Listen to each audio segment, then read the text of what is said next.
Bene, vogliamo aprire la Bibbia allora. Meditiamo un passo che troviamo scritto in Luca, capitolo 7, leggeremo dal verso 11 fino al verso 17. Luca, capitolo 7, versetto 11 fino al verso 17. Appena trovato vi invito ad alzarvi in piedi, vogliamo cambiare così posizione, ma soprattutto onorare la parola di Dio. Amen. Dio sia lodato. Poco dopo egli si avviò verso una città chiamata Nain e i suoi discepoli e una gran folla andavano con lui. Quando fu vicino alla porta della città, ecco che si portava alla sepoltura un morto, figlio unico di sua madre, che era vedova, e molta gente della città era con lei. Il Signore, vedutala, ebbe pietà di lei e le disse: non piangere. E avvicinatosi, toccò la bara. I portatori si fermarono ed egli disse: ragazzo, dico a te, alzati. Il morto si alzò e si mise seduto e cominciò a parlare, e Gesù lo restituì a sua madre. Tutti furono presi da timore e glorificavano Dio, dicendo: un grande profeta è sorto tra di noi, e Dio ha visitato il suo popolo. E questo dire intorno a Gesù si divulgò per tutta la Giudea e per tutto il paese intorno. Amen. Fin qui la lettura della parola del Signore. È una risurrezione. Gesù risuscita questo ragazzo. Ma notate un po' i due convogli, no? Che si incontrano. C'è una folla che segue Gesù, quindi Gesù cammina, va verso questa città Nain e ci sono i suoi discepoli e una gran folla che lo segue. Questo convoglio di persone, tra virgolette, no? Come possiamo dire, questa comitiva, incontra altre persone che sono in viaggio, in cammino. Però, mentre quella folla stava seguendo Gesù, che è vita, quell'altro convoglio di persone stava seguendo una bara, un morto. Gloria al nome del Signore. Era un ragazzo morto, figlio unico di sua madre, che era addirittura vedova. I morti che andavano a seppellire fuori la città, e credo che questo incontro tra questo funerale, tra virgolette, e Gesù e il suo seguito non sia stato a caso. Gesù non ha mai fatto nulla a caso, ma quando Gesù fa qualcosa la fa sempre per uno scopo, vero? Non si trova mai per caso. Gloria al Signore. Gesù sapeva, io credo, che in quel momento c'era quel convoglio, quel funerale, e c'era quella donna che in un modo particolare aveva bisogno di un miracolo. Quella donna soffriva, tutti le stavano vicino, molti della città l'accompagnavano, cercavano di darle un conforto, per quanto umanamente è possibile dare un conforto, ma una cosa è il conforto dell'uomo, un'altra cosa è il conforto, la consolazione che vengono da Gesù, vero?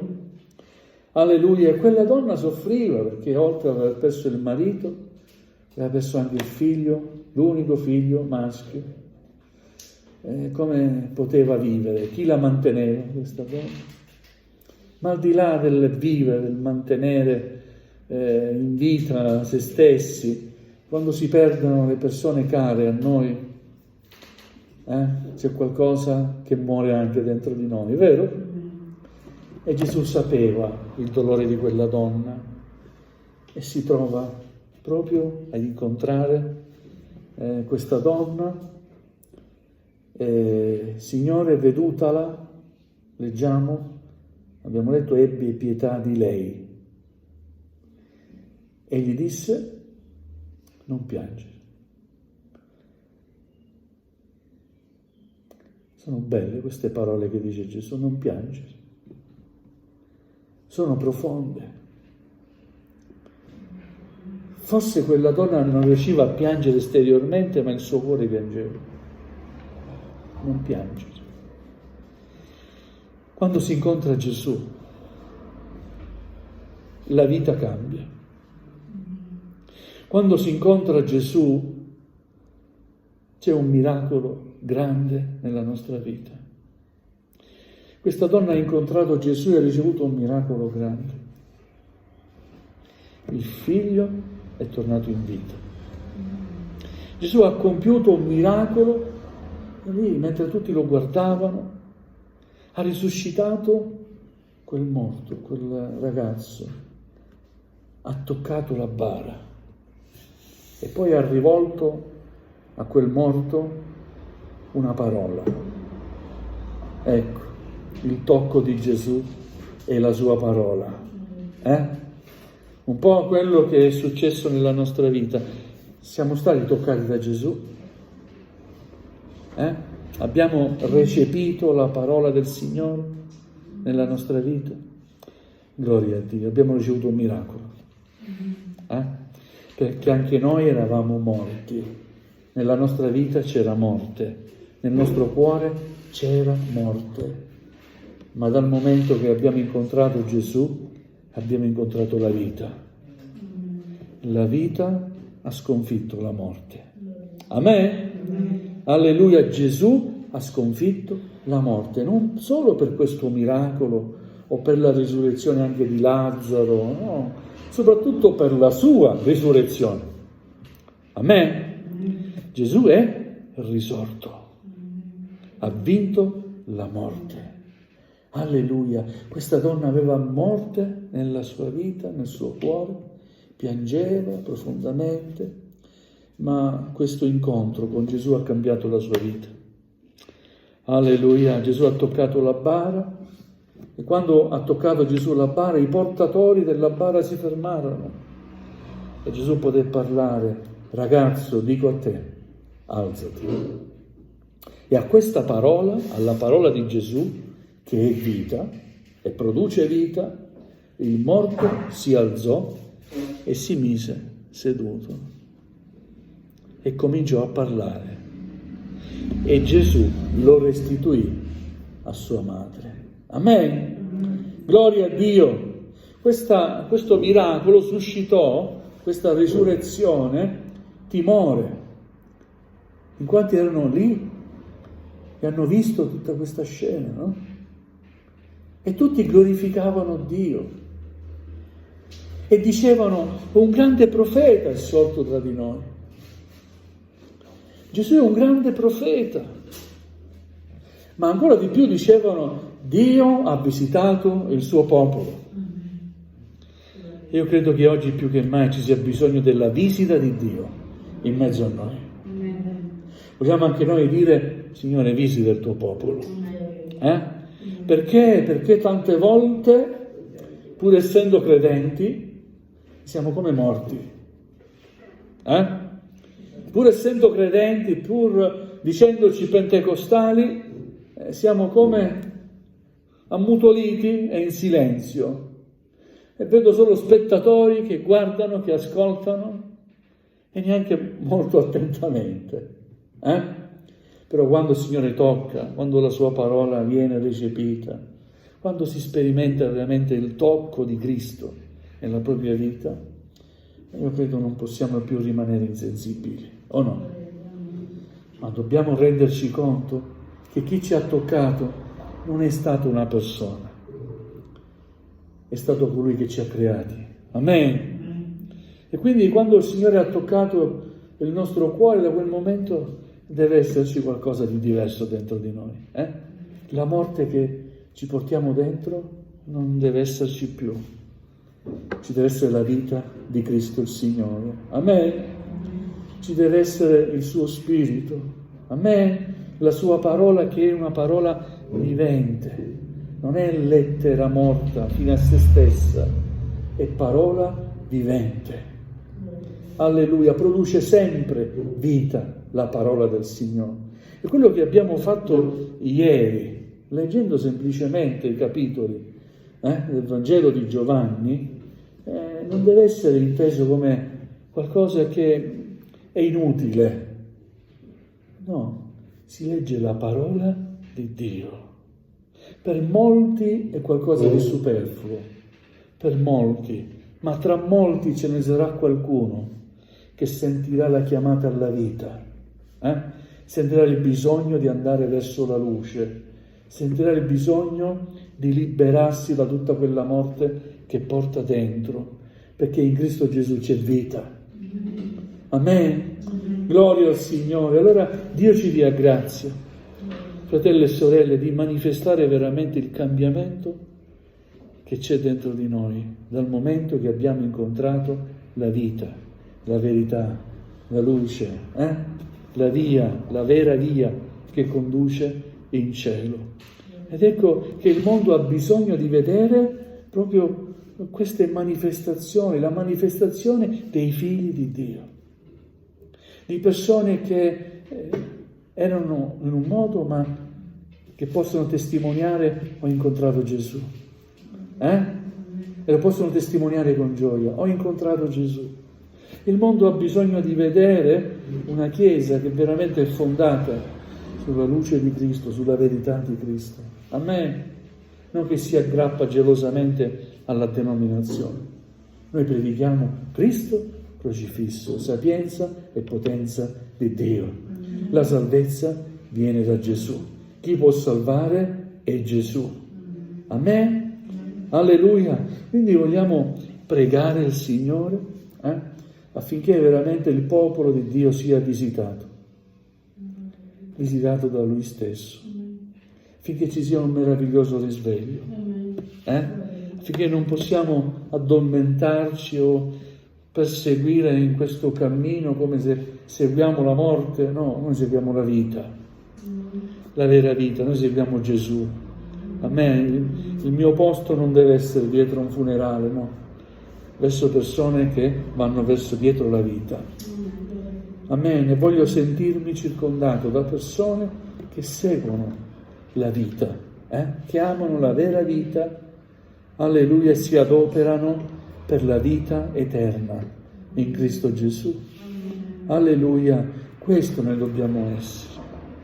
E possiamo essere questo solo se veramente abbiamo sentito il tocco di Gesù nella nostra vita e abbiamo recepito la sua parola dentro di noi. Stamattina predicavo sul pane della vita, sul fatto che Gesù dice: io sono il pane della vita, e poi dice: io sono carne, la carne, mangiate la mia carne, bevete del mio sangue. Cioè Gesù vuole essere assimilato. Gesù non può rimanere dottrina. Amen. Pura e semplice, la dottrina non salva. Chi salva è Gesù. E se Gesù ce l'hai dentro di te, sappi che quando hai Gesù dentro di te, per mezzo dello Spirito Santo, Lui vi insegnerà ogni cosa. Amen? Quando ascolterai la parola di Dio, lo accosterai a un insegnamento profondo che lo Spirito Santo ti sta dando, personale. Amen? Alleluia, perché chi salva, chi fa crescere è Gesù. Chi ci avvicina al Padre è Cristo Gesù il Signore. Poco fa ho ricevuto su WhatsApp un messaggio di un fratellino giovane del Pakistan. Mi ha fatto vedere le fotografie e mi ha mandato. Tante persone riunite che cantavano al Signore in Pakistan. E mi spiegava, ha scritto qualcosa in inglese, quello che ho potuto capire. È difficile qui in Pakistan servire il Signore. Io sono solo, non ho nessuno. Mi ha detto, puoi insegnarmi? Non sono un insegnante, non ho avuto un insegnante biblico. Puoi insegnarmi? E come faccio ad insegnarti io qua?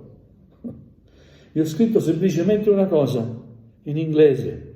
Pray the Lord. Prega il Signore. E poi ho scritto, He is the teacher. Lui è l'insegnante. Amen. E allora, se hai Gesù, puoi fare le cose impensabili.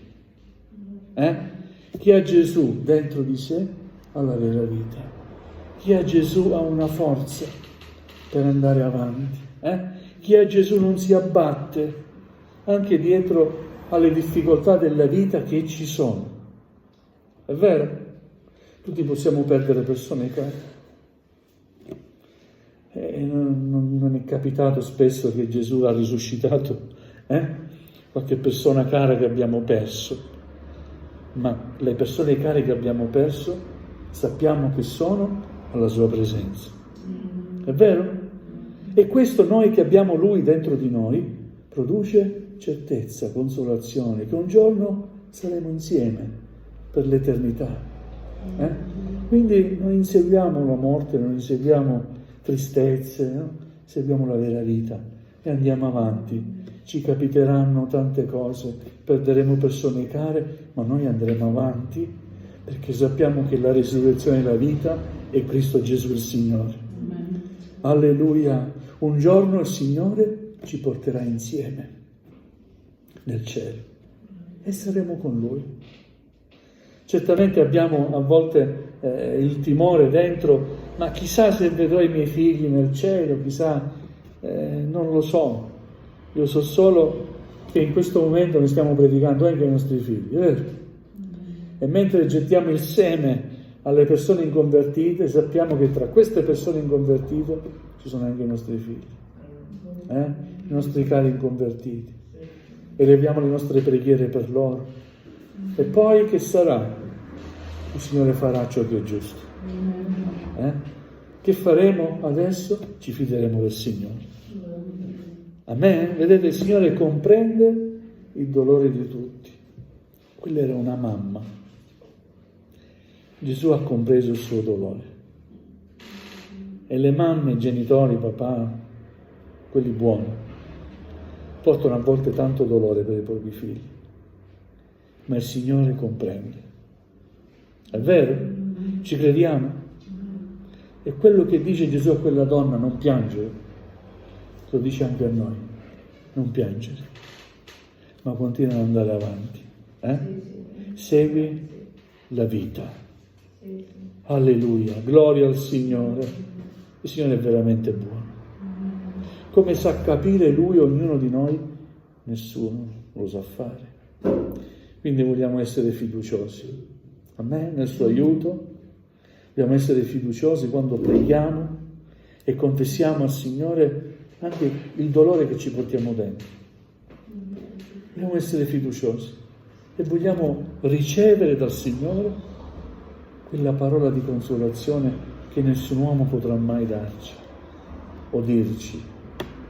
Il Signore ha parole adatte per ciascuno di noi. Ma queste parole le potrai ricevere solo se sei in profonda comunione con Lui, se lo incontri. E il luogo di incontro che il Signore ci ha dato, oltre il locale, dove possiamo stare insieme in Sua presenza, il luogo di incontro che ci ha dato è la preghiera. Nella preghiera noi incontriamo il Signore. Amen? E lascia che il Signore possa toccare la tua vita. Lascia che il Signore possa dirti una parola che possa penetrare nel tuo cuore. Alleluia. Allora la morte che c'è in te non ci sarà più. La tristezza che c'è in te sarà cambiata in gioia. E tu sarai una donna gioiosa, un uomo gioioso, perché nel tuo cuore c'è Gesù. E lo andrai a raccontare a tutti, avrai gioia nel parlare di Gesù. È come quelle persone che hanno incontrato Gesù e poi sono andate con gioia, quella donna samaritana, vi ricordate? Quando Gesù gli ha rivelato quello che era, ha lasciato la secchia, è andato dalle amiche, dagli amici, venite, ho incontrato un uomo che mi ha detto tutto della mia vita, non potrebbe essere lui il Messia? Venite, venite. Che gioia quella donna che aveva, Amen? Così quel cieco che fu guarito dal Signore, e andò, e tutti lo cercavano, oh, ma che ti è successo, che ti è successo? Guardate, una cosa sola, prima ero cieco e adesso ci vedo. Potete stare lì a torturarmi, a interrogarmi come è fatto, come non ha fatto, non lo so come ha fatto. So solo una cosa, prima ero cieco e ora ci vedo. Amen? Ed è bello vederci, invece di rimanere nell'oscurità. E così, fratelli, anche noi abbiamo la stessa gioia. Anche io posso dire, ero cieco e adesso vedo. Ero sordo e adesso ci sento. Perché quante volte il Signore mi ha parlato e quante volte ho fatto finta di non sentirlo, no? Ma adesso mi piace ascoltare quando Lui parla. Alleluia. Amen? Dio ci benedica. Vogliamo chinare il nostro capo. Gloria al Signore.